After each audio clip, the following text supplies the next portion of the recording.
उस बारे में जल्दी ही शिवसेना बड़ा खुलासा करने जा रही है।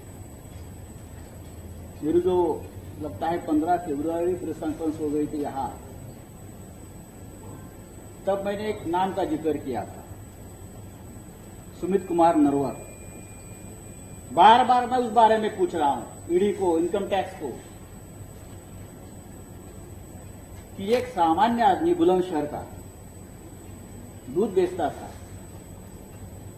और 4-5 साल में उसकी प्रॉपर्टी 8,000 करोड़ से ऊपर चली गई।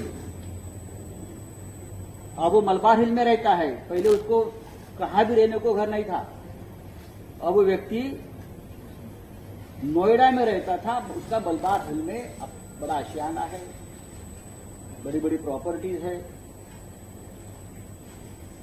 ईडी ने कौन सा चश्मा लगाया है इनकम टैक्स में? वो चश्मे से जरा हमारी तरफ भी देखिए। जो आपने चश्मा लगाया है और आपको ऐसे लोग नहीं दिखते हैं जिनकी संपत्ति 2-4 साल में 8,000 करोड़ 10,000 करोड़ कहां से आती है? मैं देता हूं आपको पूरे प्रूफ, जल्दी ही दे दूंगा। और दिल्ली और महाराष्ट्र के कौन से बीजेपी के नेता का पैसा, किसकी बेनामी प्रॉपर्टी उसके पास है, ये भी मैं जल्दी ही पहले प्रधानमंत्री को जाकर बताऊंगा, बाद में आपके पास दे दूंगा, क्योंकि मैं रिकॉर्ड बनाना चाहता हूं। दिल्ली में कौन सा बड़ा नेता और महाराष्ट्र का कौन सा बीजेपी का बड़ा नेता जिसकी पूरी लेन देन उसके साथ होती, पैसा किसका है? एक ट्राइडेंट ग्रुप कौन सा है मुंबई में, जिसको 5 साल पहले सबसे ज्यादा यहां सरकार की तरफ से कॉन्ट्रैक्ट और काम मिलते थे? मेरे पास पूरा है हिसाब किताब। मैं आपको बताना चाहता हूं, ये भानामती और ईडी सबको, ईडी और आईटी हम सबको बताएंगे। उसके बाद चाहे आप हमारे ऊपर रेड भी कर सकते हो, हमको अरेंज भी कर सकते हो, आप कर लीजिए। अब एक इंपॉर्टेंट बात, मैंने 15 फरवरी के मेरे प्रेस कॉन्फ्रेंस में शिवसेना भवन में ईडी के वसूली एजेंट्स के बारे में बताया। 4 5वां किरीट सोमया गेस्ट आर्टिस्ट है वो, लेकिन बहुत इंपॉर्टेंट है। और ईडी के अधिकारी, बड़े अधिकारी, अब उसमें से कुछ अधिकारी तो भारतीय जनता पार्टी का टिकट लेकर चुनाव लड़ रहे हैं। और मैंने सुना कि इस अधिकारी ने, जो ईडी का अधिकारी था, उसने यूपी के 50 उम्मीदवारों का खर्चा भी किया है, ये मैं सुन रहा हूं। वो आप बीजेपी का उम्मीदवार बनकर चुनाव वहां लड़ा, ये एक नेक्सस। उसका मतलब ये है ईडी भारतीय जनता पार्टी की एटीएम मशीन बन गई। मैं बहुत ही जिम्मेदारी से मेरा बयान है, responsible citizen of nation. ED और ईडी के कुछ अधिकारी भारतीय जनता पार्टी के एटीएम मशीन बन गए। उनके एक्सटॉर्शन के बारे में मैंने एक पूरा काला चिट्ठा प्रधानमंत्री जी को खुद पीएम कार्यालय में मैंने लिख कर दिया है। मैंने प्रधानमंत्री जी को 28 फरवरी 13 पन्ने का लेटर मैंने लिखा, जिसमें मैंने ये बता दिया है प्रधानमंत्री जी को कि आपके स्वच्छ भारत अभियान जो है, सिर्फ कचरा साफ करना नहीं है स्वच्छ भारत अभियान, उसमें भ्रष्टाचार का कचरा भी हमको साफ करना है। इसलिए देश आपकी जय जयकार भी करता है। ब्लैक मनी, व्हाइट मनी, नोटबंदी, सब कुछ उसमें आता है।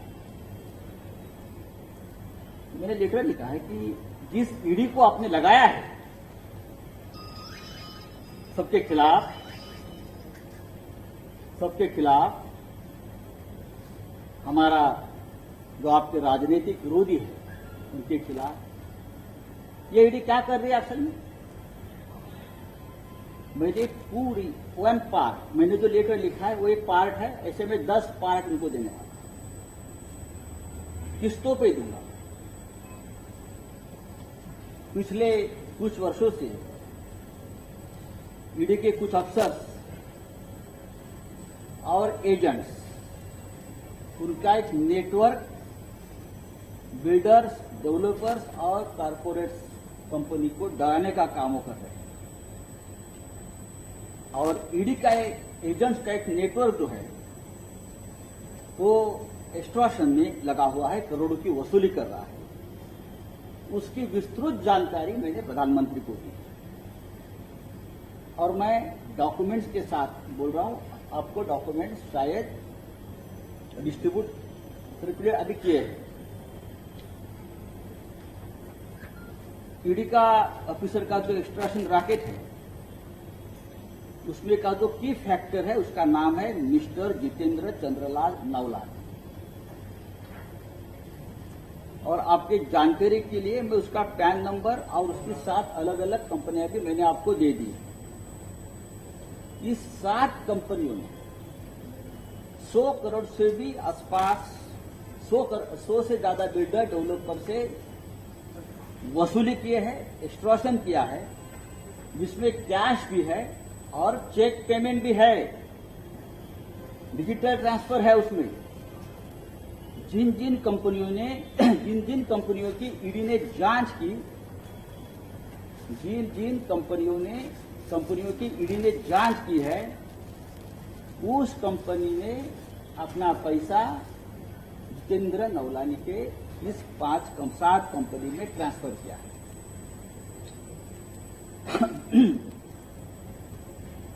और यही ईडी जो है, ये जो नवलानी है, ये ईडी के सीनियर अफसर, डायरेक्टर्स, जॉइंट डायरेक्टर्स, उनके लिए काम करता है। मैं कुछ उदाहरण आपको देता हूं, कुछ उदाहरण देता हूं, बाकी सब तो लेटर में है, आप देख सकते हैं। ये मेरा पहला लेटर है और जा रहा है। 2017 में ईडी ने दीवान हाउसिंग फाइनेंस कॉर्पोरेशन लिमिटेड की जांच शुरू की। अचानक जितेंद्र चंद्रलाल नवलानी और उसकी 7 कंपनियों के खातों में दीवान हाउसिंग फाइनेंस और उसकी जुड़ी कंपनी की ओर से 25 करोड़ रुपए ट्रांसफर हो गए।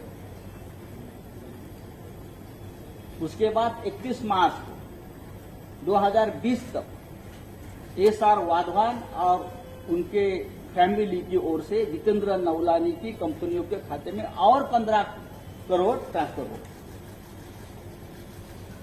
नंबर 2, इसी तरह अविनाश भोसले और उनके मामलों की ईडी ने जांच शुरू कर दी। तुरंत अविनाश भोसले एंड ग्रुप से 10 करोड़ रुपए जितेंद्र नवलानी और उसके 7 कंपनियों में ट्रांसफर हो। यूनाइटेड फास्फोरस के मामले में भी यही हुआ है। जैसे ही ईडी की जांच शुरू हो गई, जितेंद्र नवलानी की 7 कंपनियों में 16 करोड़ रुपए ट्रांसफर हुए। गेलॉर्ड कंपनी लिमिटेड, यही हुआ। इस कंपनी के खिलाफ ईडी की जांच शुरू होते ही 10 करोड़ रुपया नवलानी की कंपनी सिक्योर सिस्टम में अनसिक्योर्ड लोन के रूप में रिफ्लेक्ट होगा। बहुत ही गंभीर बात। ईडी की जांच शुरू हो गई मॉन्शर fire protection system private limited की कंपनी की। तुरंत 15 करोड़ रुपया नवलानी की इसी कंपनी में ट्रांसफर हो गया। इसी तरह नेरका केमिकल्स की जांच शुरू हो गई ईडी की यहां कंपनी, और बाद में नवलानी के खाते में 10 करोड़ और फिर एजीएल के कंपनी से 15 करोड़ अनसिक्योर्ड लोन के रूप में नवलानी के खाते में ट्रांसफर। मैंने प्रधानमंत्री जी को बताया ये लिस्ट एंडलेस है और सिर्फ नवलानी की कंपनी में नहीं ट्रांसफर हुआ है, और भी बहुत ऐसे लोग हैं जहां ईडी का पैसा कैश एंड चेक के मामले में और भी उनके एजेंट्स के खाते में ट्रांसफर हुए हैं, कैश में ट्रांसफर हुए, कैश भी दिया है। कैश का फिगर मेरे पास है। ईडी के कौन से अधिकारी का पैसा उसमें है, कहां लिया है, कहां लेन देन हुई है, कितने के लेन देन हुए, पैसा कहां लीक हुआ है, मैं धीरे धीरे आपको बताते जाऊंगा।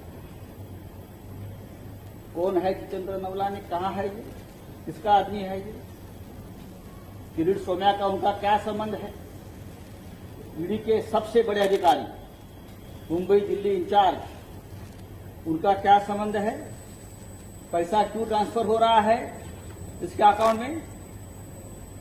जवान हाउसिंग, राणा कपूर, ओंकार बिल्डर, सीजीआई जैसी कंपनी जो पब्लिक सेक्टर बैंकों का लोन तक नहीं चुका पा रही है, वो जितेंद्र नवलानी को और उसके कंपनी को करोड़ों करोड़ों रुपया क्यों दे रहे हैं।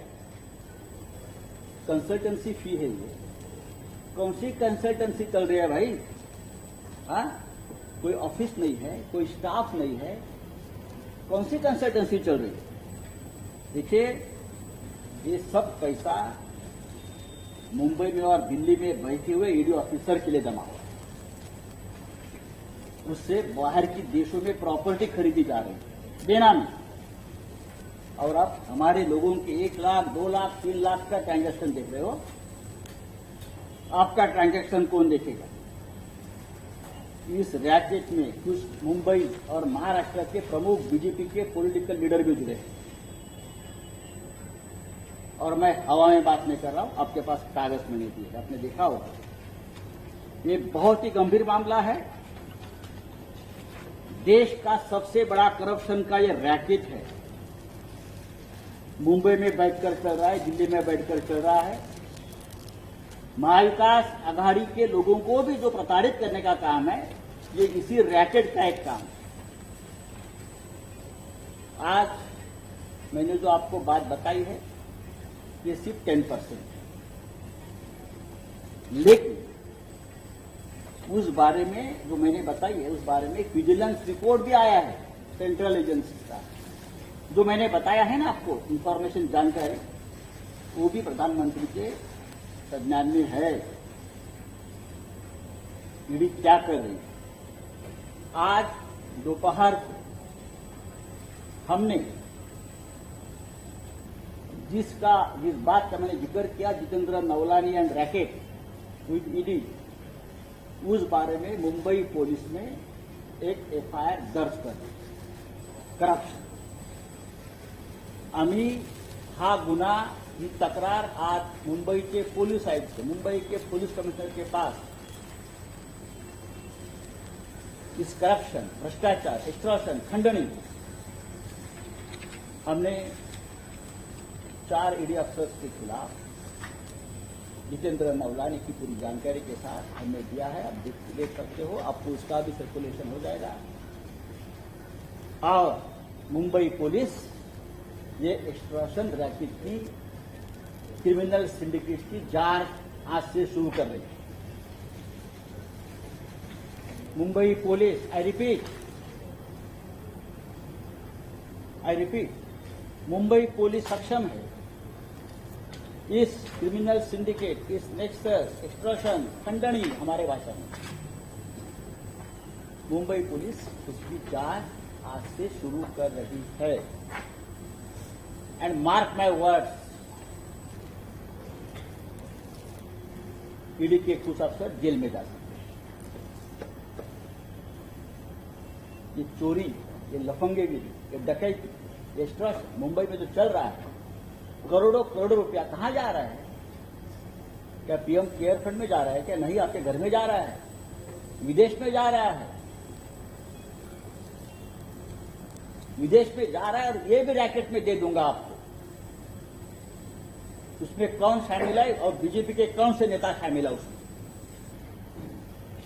ये वसूली एजेंट में बीजेपी के भी नेता शामिल है। पूरा उसमें आपको जानकारी देती है। आज हमने उस बारे में ऑफिशियल कंप्लेंट लॉन्च की, आप देख सकते हैं। और ये हवा की बात नहीं है, कागज है, कुछ लोग कागज मांगते हैं ना, कागज के ऊपर बहुत विश्वास है। हमने हजारों पन्ने कागज दिए ईडी में, लेकिन कोई अब तक उस कागज पर कार्रवाई नहीं हुई है। तो अब हमारी जो एजेंसी है उसके पास कागज गए महाराष्ट्र, और महाराष्ट्र मुंबई की पुलिस पूरे विश्व में बेस्ट पुलिस है। दूसरी बात है, ये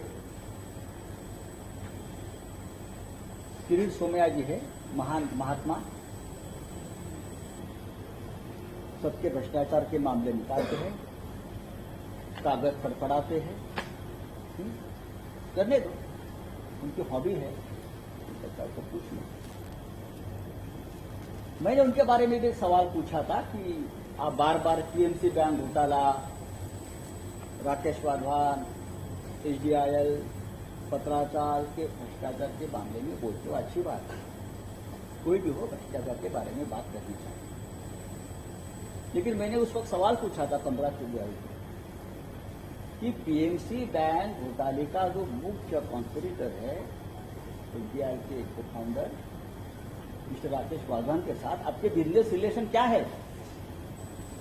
आप हम सबको बताते हैं ना, ये भ्रष्टाचारी, ये भ्रष्टाचारी, ये भ्रष्टाचारी। तो मेरा सवाल इतना ही था कि आपका रिलेशन क्या है। और मैंने वसई गोखिवरी की एक जमीन के बारे में भी एक मसला दिया था कि जहां आपकी उसके साथ सीधी पार्टनरशिप, उसकी जांच ईओडब्ल्यू कर रही है। मैं आपको बताता हूं कि जून जुलाई 2015 में मिस्टर किरीट सोमैया ने एचडीआईएल और जीवीके कंपनी मुंबई एयरपोर्ट की 63 एकड़ जमीन हड़पने का आरोप लगाया और लगातार एमएमआरडीए में लगातार कंप्लेंट्स फाइल, लगातार। उनकी जो आदत है कि सीरियल कंप्लेनेंट, सीरियल किलर होता है, सीरियल रेपिस्ट होता है, उस तरह से यह आदमी सीरियल कंप्लेनेंट है। लगातार उसने कंप्लेंट एमएमआरडीए दी थी 63 एकड़ जमीन के बाद। और अक्टूबर 2015 में यही सोमैया ने फिर से एमएमआरडीए को लेटर लिखकर आरोप लगाया कि एचडीआईएल को 1 crore square feet commercial land gift की गई है, जिसकी मार्केट वैल्यू 5000 करोड़ है। इसलिए घोटाले का स्पेशल इन्वेस्टिगेशन होना चाहिए और ये दोनों कंपनी को ब्लैकलिस्ट करना चाहिए। ये किरीट सोमैया की मांग है। लेकर मेरे पास आपको सर्कुलेट किया। सोमैया यहां पर नहीं रुके, 1 साल तक वो लगातार सीरियल कंप्लेंट, लगातार एमएमआरडीए को कंप्लेंट करते रहे और 2015 से 2016 तक बार बार सोमैया इस घोटाले की जांच की मांग करते रहे। अब इंटरेस्टिंग बात यह है कि सोमैया के लिखे किसी भी लेटर में ये मेंशन नहीं है कि उन्होंने ये सोकॉल्ड घोटाले की पुलिस या सेंट्रल गवर्नमेंट से कोई शिकायत की। मामला सेंट्रल का है, वो वहां भी कर सकते हैं, लेकिन मेरे पास कोई जानकारी नहीं है। उनके कागज जो मेरे पास है उसमें किसी भी सेंट्रल एजेंसी को उसकी कंप्लेंट नहीं है। और उस वक्त तो सिटिंग एमपी थे, अगर वो चाहे तो लोकसभा में मुद्दा उठा सकते थे, लेकिन मुझे दिखाने में रिकॉर्ड ढूंढ रहा था कि लोकसभा में भी ये मुद्दा मिस्टर सोमैया ने नहीं उठाया। उससे उलट 2016 में सोमैया ने अचानक एमएमआरडीए को कंप्लेंट करना ही बंद कर दिया। और दूसरी तरफ 1 दिसंबर 2016 को सोमैया के बेटे नील सोमैया को अचानक निकॉन इंफ्रा एलएलपी में पार्टनर बनाया। कंप्लेंट बंद, नील किरीट सोमैया निकॉन इंफ्रा का पार्टनर बन गया। 27 जुलाई को निकॉन इंफ्रा ने वसई में जमीन के 5168 स्क्वायर मीटर एफएसआई के डेवलपमेंट के राइट लिए। कहा किससे लिया है ये एचडीएल के फाउंडर चेयरमैन और पीएमसी बैंक घोटाले के आरोपी राकेश वाधवान से। उनका जो फ्रंट मैन है लधानी, जिसके साथ अब मिस्टर सोमैया के पुत्र पार्टनर बन गए। कल तक तो पीएमसी बैंक घोटाले का आरोपी था। बाद में वसई में ही Sai rhythm realtors private limited के ओनरशिप की 14,420 स्क्वायर मीटर जमीन पर निकॉन इंफ्रा एलएलपी की 2 बिल्डिंगें बनाने के डेवलपमेंट राइट्स भी मिल गए। वो भी जमीन ओरिजिनली राकेश वाधवान की है, उसके भी राइट और एग्रीमेंट ये कंपनी से हो गए, जिसमें mister Neel Kirit Somaiya one of the partner. अगर साई रिदम की इस जमीन का मालिकाना हक राकेश कुमार वाधवान का था और पैसा किसी और कंपनी को ट्रांसफर किया गया है, ऐसा क्यों किया? एक रैकेट है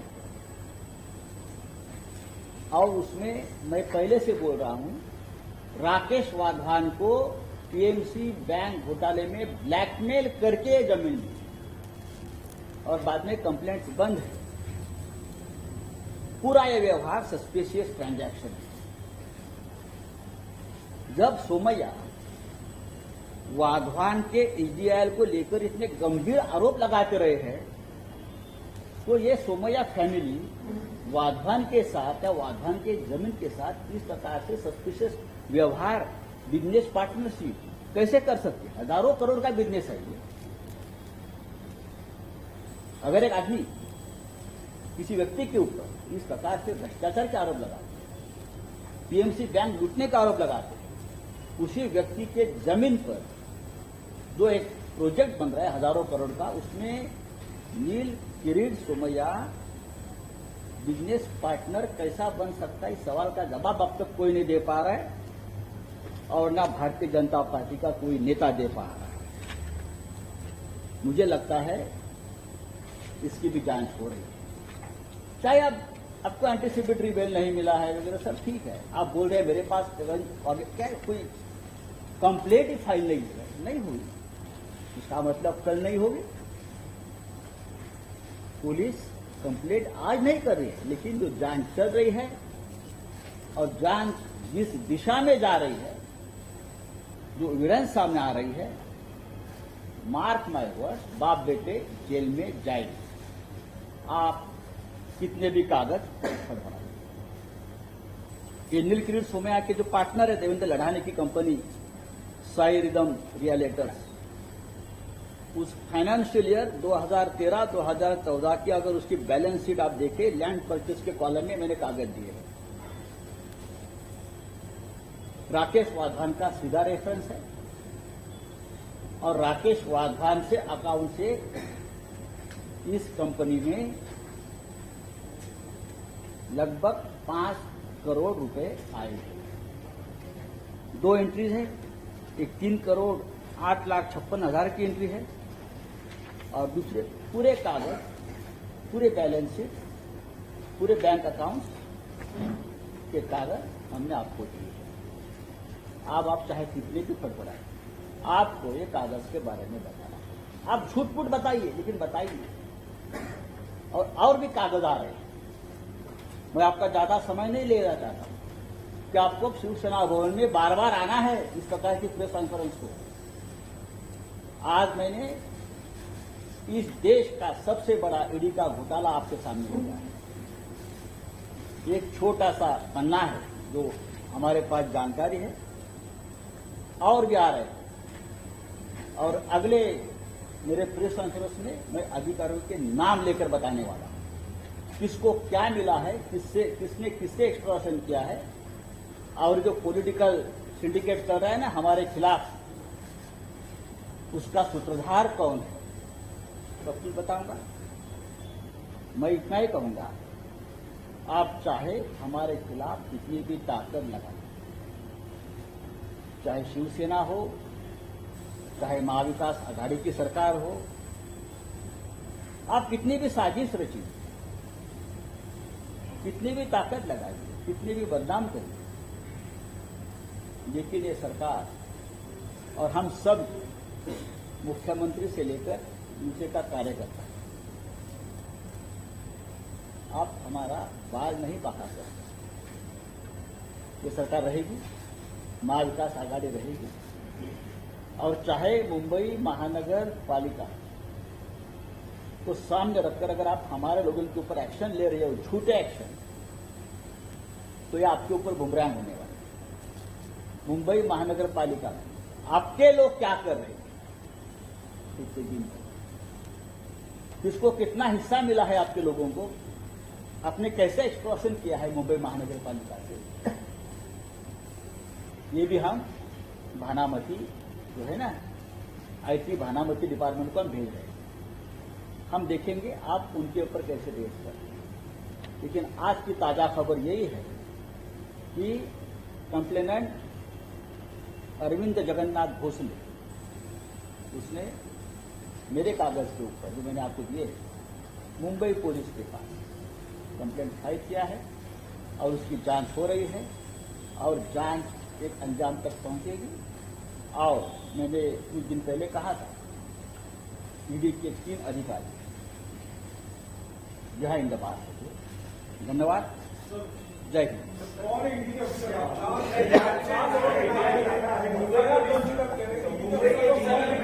आप कागज पढ़ लीजिए, आपको पता चलेगा।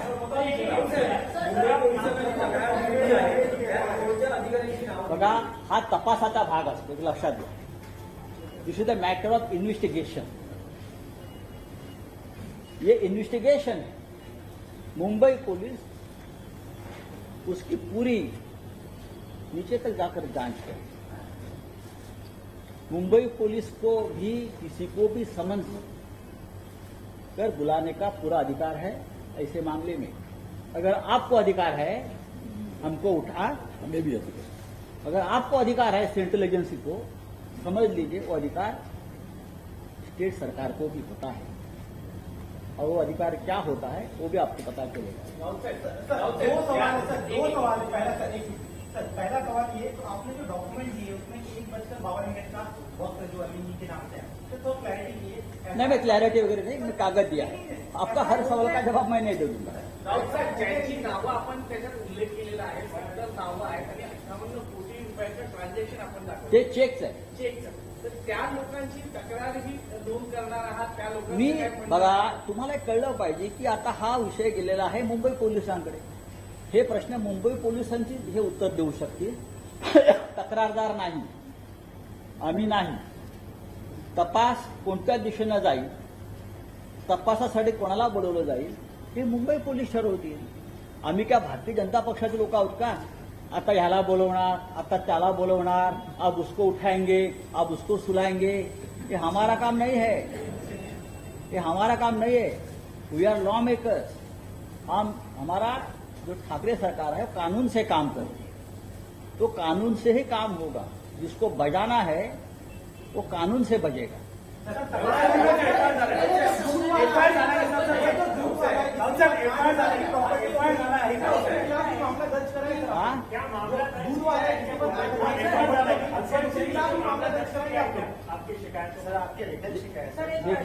देखिए बात ऐसी है भाई, मैं प्रधानमंत्री को एक शिकायत की है। आप मुंबई पुलिस के पास आज दोपहर को ऑफिसर हमारी कंप्लेंट हो गई है। अब मेरी जानकारी है कि जांच की शुरुआत हो रही है। Thank you very much. चलिए सर